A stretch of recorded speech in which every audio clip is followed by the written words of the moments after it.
All right, everybody, welcome back to Beans No Ball. As you can tell, the voice is a little raspy, been a little rough on the voice right now, but we're gonna get this video out regardless. So, obviously, as we know, every NFL season comes around. There's always some players that gotta step it up. They got a little doubt, and they got a little extra to play for. So, getting into this video, we got some players that have something to prove going into this season. So, Christian, let's get this started right away. Yeah, so this was kind of one video we kind of had the idea of make it just to get a little content in. There is a lot of players out there on each team that do have something to prove, or they have a lot of pressure under them. We came to quick 5 players down. We got 3 QBs, 2 receivers, and I know one of your receivers happens to be Cooper Kupp. So I'll let you start off the video. Yeah, of course. So, obviously, we know Cooper Kupp, 2021 Triple Crown winner. Came out guns blazing after that rookie year. I believe, what was he, a third round pick, something like that. Obviously, we know I think McVay so. got Yeah, he was a mid-round pick. Him and his mid-round yeah. gems. McVay hits in those late rounders, and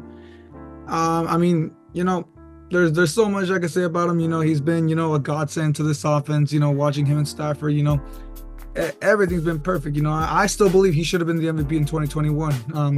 Whatever Aaron Rodgers did aside, still believe it should have been him. Never gonna see a receiver get that, but that's besides the point. The injuries, we see how people are trying to start the fall off narrative that Cooper Kupp, he lost the juice. He hasn't been the same ever since. It was 2 big injuries, right? It was his hamstring and then his ACL in his second his ACL, year. yeah. So Yeah. you can say that that's still lingering, sure, but that hamstring, which was, I was in attendance at that game against the Cardinals in And it is the most recent one too of his injuries. it was obviously, that took him out. It was just a funky week regardless for the Rams. Obviously, that Super Bowl hangover, and going into this, we expected to see a lot more out of him in 2023. We expected him to have that comeback type year, and sure, the emergence of Puka Nacua that kind of took off the load from him. We didn't have to see him as that specific focal point. Now, going into 2024, you really think can he pick up that number one role? He doesn't actually have to be that number one because we do have Puka, but you see how deadly that Rams offense can really be if you have 2 number ones to that caliber. There's different ways to look at it, but in all reality, you really got to see Cooper Kupp, the way to shut up the narratives, shut up the doubters. He's got to come back to that, probably that 2020 type form. Yeah, honestly, look, from coming to the Triple Crown winner to, arguably could have been the MVP that season as well with the accolades and the records he got in with that. I wouldn't say he is too much, I guess, on a hot seat as much because look, he's still a good receiver, but like you were talking about with the emergence of Puka, I don't know how the Rams decided who's going to end up being the one, whether it's going to be him or Kupp. I feel like been decided yet because the seniority, they're gonna want Kupp to still be there. Yeah, but if they have to usher Puka in, they're gonna usher him in. I mean, that's true. And look, with Kupp being the one spot, look, honestly, I was just gonna throw him being the one spot, kind of they're more focused on him. But you see Puka, the historic rookie season getting Kupp, you would expect the defense to kind of work around Puka. Think about it too, just game plan wise. We see a lot of people who wanted to call him a slot merchant and all this stuff. He does all that damage from the slot, but he is a versatile receiver. But we want to see more of that. We want to see him actually, get that outside receiver type stuff that we kind of didn't see as much, but we really want to see more of that. That's probably what's going to happen if the Rams do decide to swap the roles. Puka ends up getting the 1, Kupp to the 2. Where they're going to see if Puka, he's going to be able to play on the receiver 1 role, not playing too much on the slot position. Same thing with CD. He was born to play in the slot. That's his role. But he has now been able to play outside. And to me, I think Puka, look, it's going to come into the second year. I still think he's going to have another good season here. But at the 1 spot, that's kind of a one big thing. That's kind of from my main concern for him, if that's going to be the case for the Rams coaching staff, to put him there and Cooper Kupp at the 2nd. But I think coming into this, they're probably going to stick with Cooper at the 1 just to see how things are going. And then maybe mixing it later in the season, they could switch up some stuff. But without a doubt, like you said, Cooper Kupp, he's got some doubters to shut. And that's going to move on to our next receiver that's, kind of the opposite of what we're talking about right now. Calvin Ridley. I mean, this is already his 13 with the Tennessee Titans. That contract they gave him that once again reset the receiver market. You know, we pretty much went over that in the video with that. First it was Christian Kirk, then Ridley. That kind of screwed the trajectory of everything. You know, with Jettis' contract, and then the future with CD and Jamar, and then with Amon Ross contract as well. This is another one to prove. Look, he came into the Jags with a lot of hype, right? Him and T-Law are going to be the 1-2 punch. He did good the first 2 games. It was looking really good. After that, he really just shit the bucket from there on there. Had a couple 1-2 really good game flashes later in the season. But that was a little too late. That was already when the Jaguars were already going through that slump of losing the remaining like 9 out of 10 or something like that. What did they start? 8-3. They were 8-2. They were 8-2. 8-2, 8-3. I think it was 8-3. Yeah, 8-3. Yeah. And they ended up losing. They only won one of the remaining games for that schedule. So he pretty much was picking it up literally towards the end. Sure, whoever had him on fantasy, that's pretty much what was good for, but that's about it. Jags wise, really didn't help him out or help his case. And now let's not forget, you know, we have our own history of fantasy that, you know, you snagged him right before me, and I really wanted him. I was well, you know, I'll be honest. I sent you some mediocre trades. I can't lie, but you know, I really wanted Calvin Ridley, and for what it's worth, I mean, pretty smart. I mean, not smart, but you know, hey, you know, thankfully you kept them. Didn't you save yourself me from? Yeah, you did save that. Those first 2 games did kind of those first 2 games really did deceive me here, and now him transitioning to the Tennessee Titans.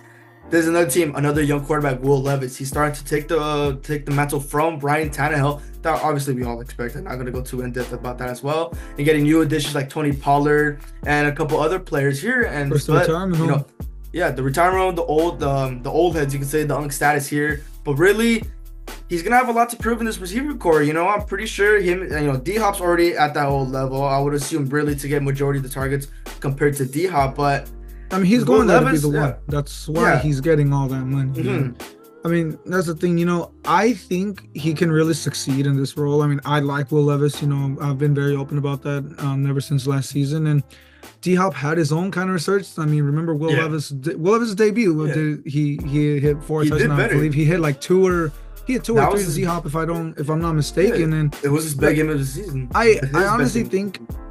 I mean, D-Hop's still gonna be washed. Don't get me wrong, but I think he's gonna be a pretty decent a good complement to Calvin Ridley's game. That, you know, he has, you know, the tools. He has the tools to have a good resurgence, a good comeback season. I mean, similar to what obviously said with Cup.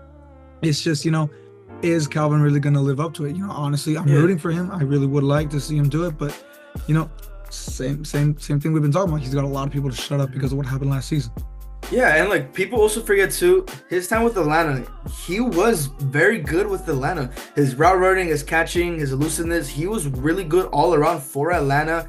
Just, you know, after that year off because of the gambling, and then, you know, really everyone's just it's just the recency bias with the whole thing with the Jaguars, that he really didn't step up to what he was there to play. And now with the whole big money contract that he did receive in March to the Titans, he's in the bigger hot seat now. Forget what happened last season, you know, now he has to live up to the contract. That's the problem. Yeah, exactly. That's why, you know, I think he set himself up in a really bad situation to, like, you know, get that kind of, which, you know, hey, get your bag, bro. Like, you know, generational wealth. You know, I get it, but he's just gonna have to step you're setting yourself up. But you know, if he shuts him up, you know, it's all the more sweeter for him. And I mean, like you say, you know, we're never ones to prey on anyone's downfall unless it's the Niners or Eagles, of course. But you know, I'm definitely gonna be rooting for him. And I see that basically wraps up for the receivers. Got a couple quarterbacks, and of course, Christian, one very huge guy that has a lot of doubters, a lot of people to shut up. Dak Prescott, I want you to get into that. Yeah, so look, I've had all my yap session about Dak this year, last season as well. But really, look, historically, stat-wise, Dak, he's up there. He's historically been putting up numbers, having record-breaking seasons. Unfortunately, people ignore that just because of his playoff success. And I would understand that. Look, he's the quarterback. He's the leader of the team. He's always going to get the blame. But they got to remember, look, wins are a team stat, especially in the playoffs. We saw the Packers game. Yes, Dak, he was playing like ass, don't get me wrong, but the defense was also a really big majority of that. Not going to go into that as well, but we see the numbers and all of that. We see his numbers. We see what he can do with the teams.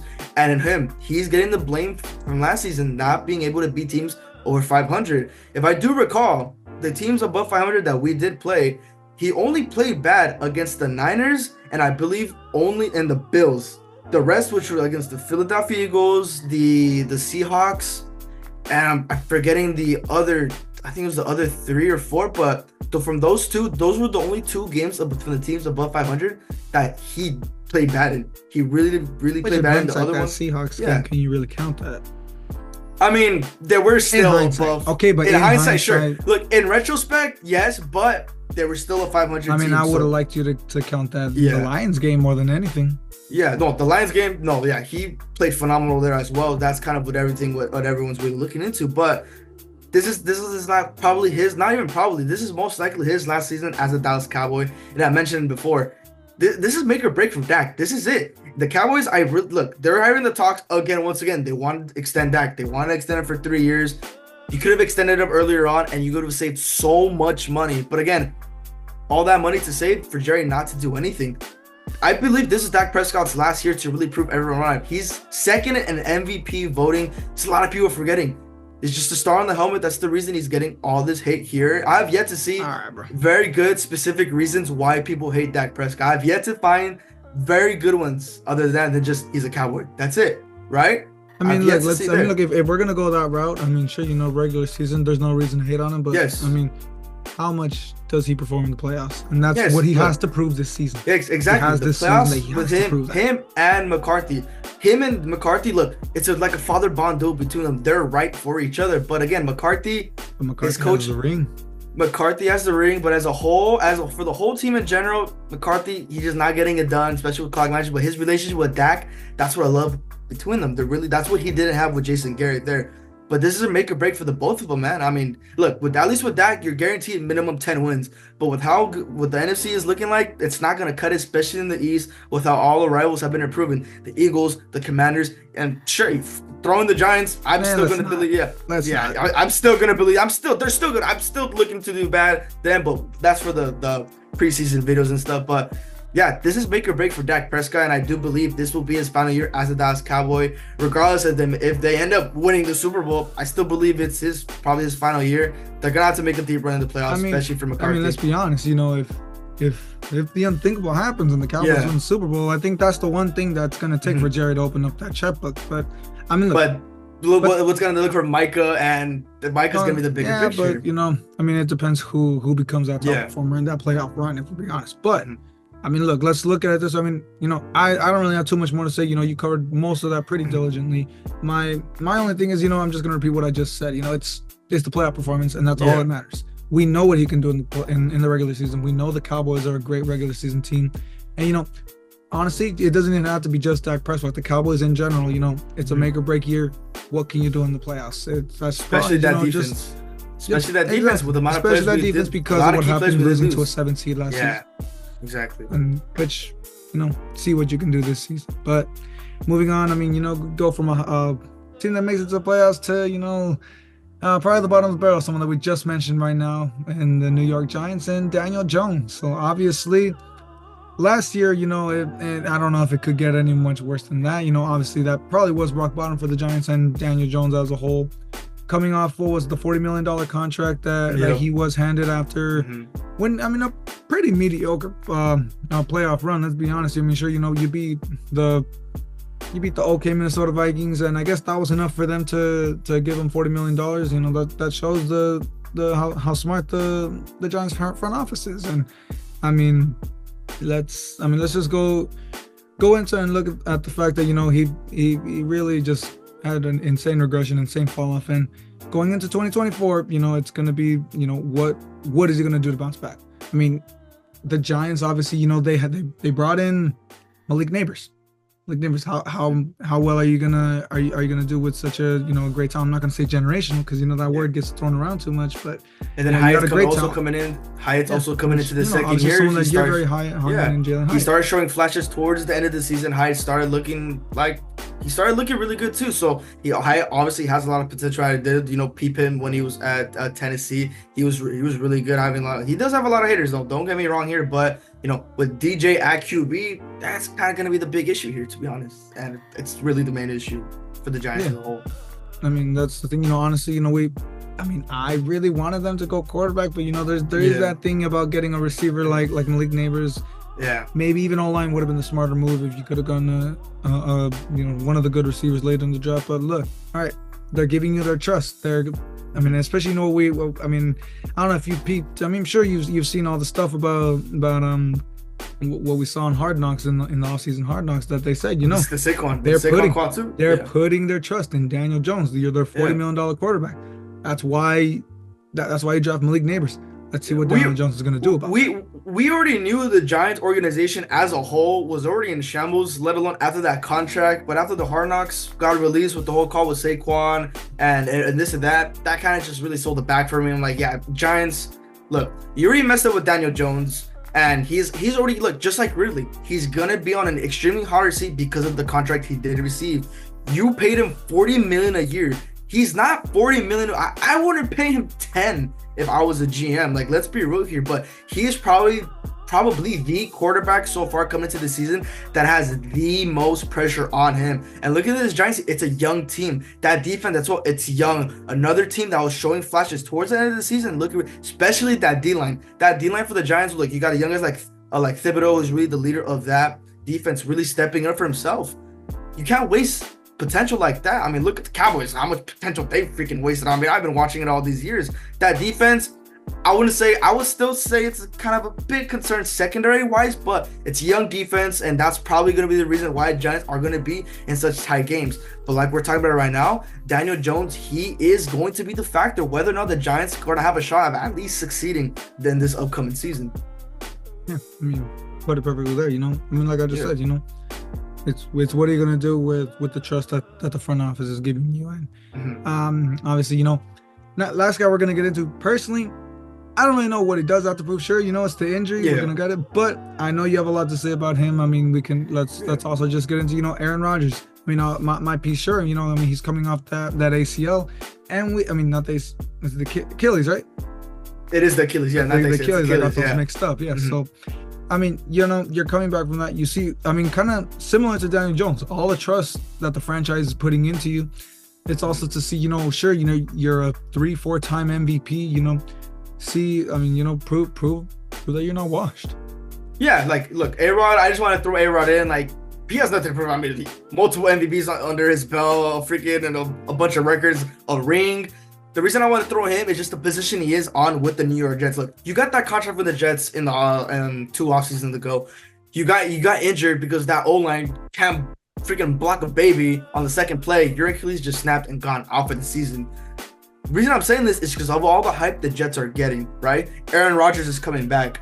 Garrett Wilson, since he entered the league in 2022, he's coming into his 3rd year. He's had back-to-back 1,000-yard seasons with freaking bums at QB. He's finally getting Rodgers back for hopefully, God forbid he doesn't get injured again, a full healthy season with Rodgers. With Rodgers at QB, like I'm saying right now, Garrett, he could get guaranteed 1,500 yards out receiving Rodgers at quarterback. It's arguable, you could say, but that could just be an early prediction with me with Rodgers at quarterback. Garrett, he's going to feast too, and with that defense as well. We saw with that defense, it's a young core, Sauce Gardner, DJ Reed at the secondary position, and then they acquire Hassan Reddick, right? If I'm not, he hasn't even reported yet. Yeah, that's true. That's another situation. So that's a maybe. Yeah, that's a maybe with Hassan. But but everything gets settled out. You have another veteran at the linebacker spot who could also play at the defensive line position. That defense is set. It's still young, like we said. Young defense like that, you can't let him go to waste. But again, with Rodgers, with the position you're put in with the Jets and all the media hype you guys are getting with you, Garrett, DJ Reed, Sauce Gardner, hopefully Hassan Reddick as well, and that O-line as well. That I'm gonna pray to God it protects you this season. Look, the Jets already got overrated because of their defense, and we see what they're doing. Mediocre seasons. Rodgers, I feel he could make a turn for this team, right? But it's just gonna see how that Achilles is really gonna impact him once he starts to play on the field again in this upcoming season. And I think when we look at it, honestly, all 3 of these quarterbacks, sure, their teams are in different spots, if we're being honest, but the quarterbacks individually, they're in a very similar spot. What are you going to do with the trust that the franchise is putting into you and the position that you're in as the quarterback of the franchise? And obviously, all of them, Dak, Daniel Jones and Aaron Rodgers, it's going to be, like we said, it's incredibly make or break for them. Honestly, I'm I mean, sure, a lot of these things, we're gonna Yeah. get into as well, and when we get into predictions, but there's definitely got to get into, and obviously, Mhm. hope all you stay tuned for that quick preseason content. And yeah, my mistake. My voice has Yeah. been terrible in this video, but regardless, we power through it. That's basically gonna do it for us. Obviously, I mean, we'll still get a good couple more of these once Christian's back. Of course, we're gonna get a lot more off-season content for what's left of it. And thank you guys for watching. Hope you like and subscribe, and we'll see you guys back for more.